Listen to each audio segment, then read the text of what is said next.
Hola, muy buenas. Mi nombre es Antonio Javier Martín, soy periodista y posgraduado en estudios europeos y desde hace aproximadamente medio año también doctor en Historia y Artes por la Universidad de Granada. En primer lugar, me gustaría enviar un saludo a todos los participantes en este primer congreso Hermes, Comunicación, Medios Audiovisuales y Análisis en España y Latinoamérica. La línea de investigación que yo sigo tiene que ver con la historia de la estructura mediática y con la geopolítica. De ahí la elección de los dos temas que presento mediante comunicaciones en este congreso. A continuación voy a pasar a compartir la comunicación que expongo en este vídeo. Se denomina aproximación al discurso de los medios digitales españoles sobre el eje geopolítico Rusia-China. El motivo por el que he elegido este tema tiene que ver con el desarrollo del trabajo doctoral antes mencionado, donde pude comprobar que existía un discurso negativo de los medios de comunicación cuando se trataba acontecimientos relacionados con Rusia. Además, esta situación es extensible a China. Como bien digo, cuando he podido analizar estos artículos he encontrado un lenguaje de confrontación en el que Occidente, de nuevo, batalla contra el eje Rusia y China. Por ello, decidí analizar el discurso de una selección de medios de comunicación de referencia en España. En cuanto a los objetivos que se pretenden alcanzar con esta comunicación, los dividimos en generales y particulares y pongo un ejemplo de cada uno de ellos. En lo referido a general es analizar si existen evidencias para creer que el deterioro de la imagen de Rusia y China en los medios españoles es consecuencia de una selección interesada de noticias negativas, por lo general provocada por la presión editorial de sus propietarios, o si por el contrario esta negatividad es el resultado natural de la cobertura de sus acontecimientos. En cuanto al objetivo particular, podemos destacar este, que es aproximarnos al discurso mediático de los periódicos digitales y establecer conclusiones que nos motiven a realizar nuevas investigaciones. Respecto a las hipótesis, mostramos las siguientes. La primera, los fuertes desencuentros de Estados Unidos y la Unión Europea con Rusia y China por asuntos de índole geopolítica, económica y defensa de los derechos humanos han ocupado numerosos titulares en los principales medios de comunicación occidentales. Además, otra hipótesis, el discurso mediático sobre la incipiente alianza ruso-china denota negatividad, especialmente desde el inicio de la segunda legislatura de Barack Obama. Esta tendencia también se manifiesta en los medios de referencia españoles, los cuales creemos o establecemos como hipótesis que llevan a cabo una estrategia de confrontación autodefensa frente al eje geopolítico Rusia-China. Así pues, podemos también establecer como hipótesis que se utiliza un lenguaje heredado de la Guerra Fría, donde vemos la tradicional confrontación entre el nosotros versus ellos o el bueno versus malos. Una serie también de aseveraciones previas dentro de las hipótesis. La primera es que el contenido periodístico nos da la oportunidad de conocer la actualidad de nuestro entorno, la sociedad en la que interactuamos y, en definitiva, el mundo en el que vivimos. Los discursos periodísticos son elementos educativos fundamentales para el desarrollo personal de los ciudadanos. En relación a estos dos puntos, resulta imperante recordar la dependencia económica de los periodistas a compañías privadas con intereses e ideologías propios, muchas veces derivados de sus necesidades comerciales. Y, por supuesto, recordar que esta dependencia económica puede influir, como bien digo, en los dos puntos anteriores. Respecto a la metodología, hemos llevado a cabo una investigación cualitativa donde se ha recopilado, seleccionado y analizado una serie de textos periodísticos y se ha utilizado una disciplina metodológica transversal denominada análisis crítico del discurso y, en este caso, desarrollada por el muy conocido autor Teun Van Dijk. También, posteriormente, ha sido desarrollada y perfeccionada por otros autores.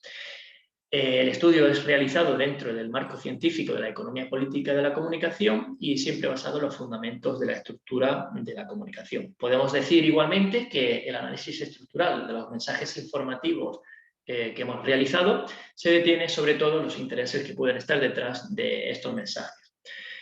En cuanto a las herramientas de estudio, lógicamente son los diarios digitales, y hemos seleccionado 4 dentro del ranking de periódicos online más leídos en España en el pasado año. Dentro de estos 4 hemos prestado atención especial a El País. Los criterios para seleccionar las noticias han tenido que ver con su temática. Tres principales: asuntos externos Rusia-China, la COVID-19 y noticias relacionadas con la industria mediática de estos países. Otro criterio es que estas noticias estuvieran posicionadas en las primeras páginas de Google. De esta forma hemos podido analizar noticias que son más fáciles de encontrar por parte de los usuarios que buscan información sobre estos países. Segundo o tercer criterio en este caso, que sean noticias recomendadas por los propios algoritmos de los medios. De esta forma ponemos sobre la mesa informaciones que los sistemas informáticos de estos medios tienen mayor interés por mostrarnos. Además, son noticias con una extensión de aproximadamente 600 palabras o más. Por último, recordar que nos hemos centrado en el diario El País y que también, o mejor dicho, no hemos dejado de aproximarnos a otros medios de referencia. Respecto a la contextualización, indicar que el periodo en el que se desarrolla este artículo es un periodo en el que se ha producido una reorganización del orden mundial. Actualmente estamos de nuevo atravesando o percibiendo tensiones geopolíticas entre Occidente y el eje Rusia-China, especialmente tras el inicio de las guerras de Siria y Ucrania, la anexión de Crimea y los casos de envenenamiento de opositores políticos en el caso de Rusia. Y de la presión comercial, el conflicto de Hong Kong y la aparición y la expansión de la COVID-19 en lo referido a China. Se ha producido además un acercamiento sin precedentes entre los gobiernos ruso y chino, y contabilizamos alrededor de 40 encuentros desde el año 2015. También se ha producido un aumento de la rusofobia a nivel internacional. Carlos Taibo, por ejemplo, identifica distintas corrientes como la alemana, francesa y la estadounidense. Nosotros también lanzamos la pregunta de si existe una corriente rusófoba en nuestro país, en España. Este texto, este trabajo, se ha realizado también en un clima en el que se están desarrollando guerras cibernéticas y en el que se están utilizando nuevas herramientas de dominio como el soft power. Vamos a pasar ahora a mostrar distintos ejemplos de las noticias que hemos analizado. En primer lugar, vamos a destacar dos para ver el modo en el que hemos profundizado en ellas. Y a continuación podremos también presentar otros 6 titulares de noticias que nos han servido también para obtener las conclusiones finales. Esta primera noticia fue publicada en El País y se titula "La agresiva y exitosa estrategia en redes de los medios estatales de Rusia, China, Irán y Turquía". Esta noticia se ha analizado más profundamente atendiendo a los criterios de la metodología desarrollada por Bandix, donde hemos desarrollado, o mejor, hemos hecho un despiece atendiendo a un plano significativo y a un plano formal, y dentro de ellos hemos accedido también a distintos niveles para ver qué intencionalidad ha tenido en este caso el periodista y sobre todo el medio de comunicación a la hora de desarrollar la información.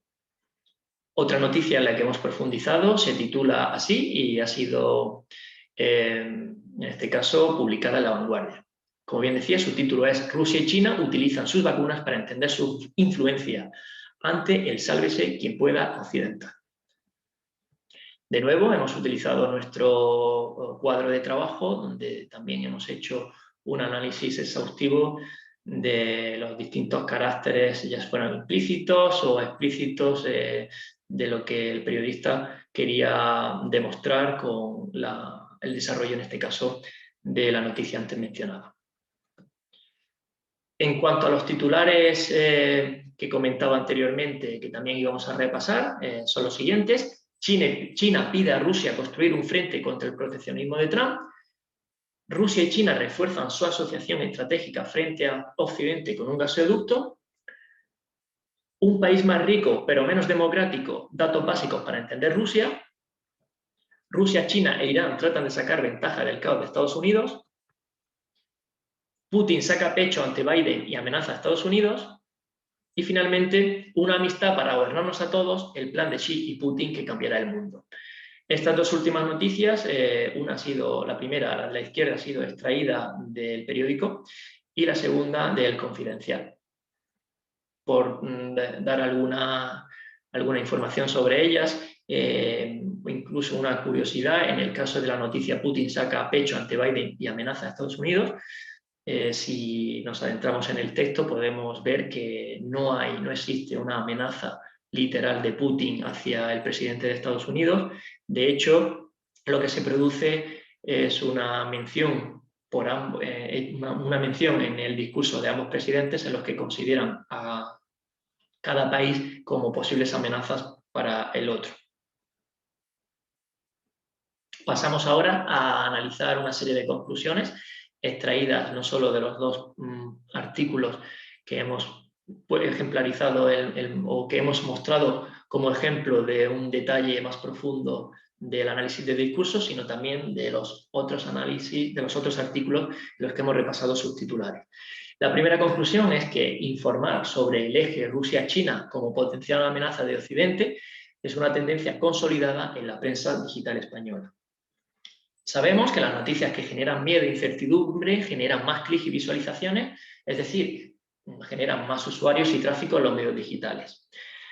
Los temas relacionados con el eje Rusia-China y su supuesta amenaza de desestabilizar la democracia y el estado de bienestar de Occidente se han convertido en un filón en términos de monetización para los medios.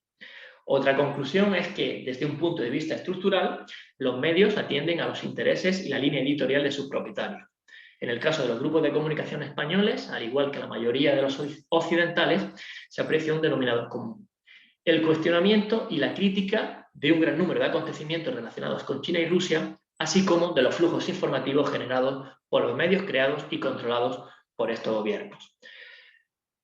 Otra conclusión es que estos diarios llevan a cabo un uso repetido de recursos lingüísticos que denotan o bien oposición, como por ejemplo frente, contra y ante, o bien inquietud, caso de amenaza, guerra o antidemocrático, entre otros. Un vocabulario que nos retrae a momentos de la Guerra Fría y que encuentra respuesta en los medios oficiales rusos y chinos. Así pues, lanzamos también a modo de conclusión en las siguientes preguntas: ¿hasta qué punto nos sentimos dirigidos por este tipo de influencias? Otra cuestión tradicional en los estudios del análisis de discurso: ¿es libre la información que recibimos? También nos cuestionamos si la sociedad tiene realmente una visión crítica sobre el modo de proceder de los medios digitales españoles en relación a la cobertura de noticias sobre Rusia y China.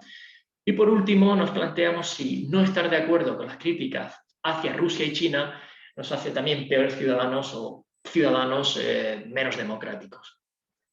Por último, ya para concluir, respondemos que sí existe una corriente rusófoba en los medios españoles, al menos esa es la conclusión que extraemos tras el análisis de los medios digitales y de las noticias que hemos ejemplificado en esta comunicación.